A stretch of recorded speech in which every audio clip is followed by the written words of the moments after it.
From the Yonkers Statesman, October 20th, 1916. Headline, Mayor proposes arbitration. Enlists aid of Samuel Untermeyer.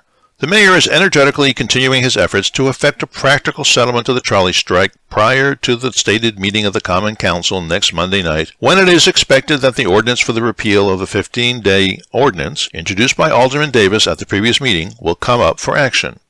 Following the conference with the representatives of the Trolleymen's Union yesterday afternoon, it was learned this morning that the mayor, accompanied by Samuel Untermeyer and Assistant Corporation Counsel Cohen, is to have an interview with Frederick Whitridge, president of the 3rd Avenue Railroad as well as president of the Yonkers Railroad Company. The mayor declined to tell any details of the proposition which it proposed to submit to Mr. Whitridge.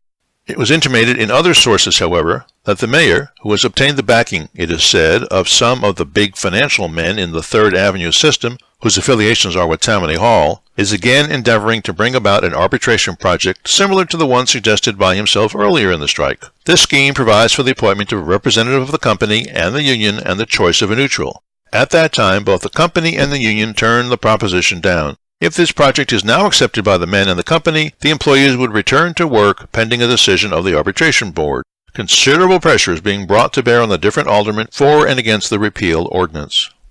Headline, Serbians capture town of Veljeselo.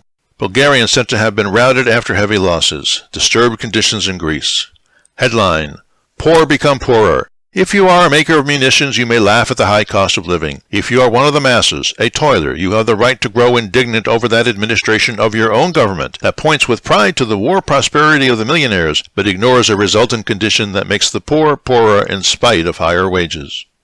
And in a front-page announcement, at a meeting of the board of directors of this company held this day, it was decided to abandon our plans for the construction and operation of an elevator manufactory in this city in view of the insufficiency of local financial support as expressed and a lack of subscriptions to our capital stock to warrant our proceeding with our undertaking on the scale planned, and in further view of the unfavorable conditions inimical to success now existing in Yonkers. We are appreciative of the support and encouragement received and regret that our plans cannot be carried out. The Scott Elevator Company, Incorporated. And that's the news from Yonkers 100 years ago today.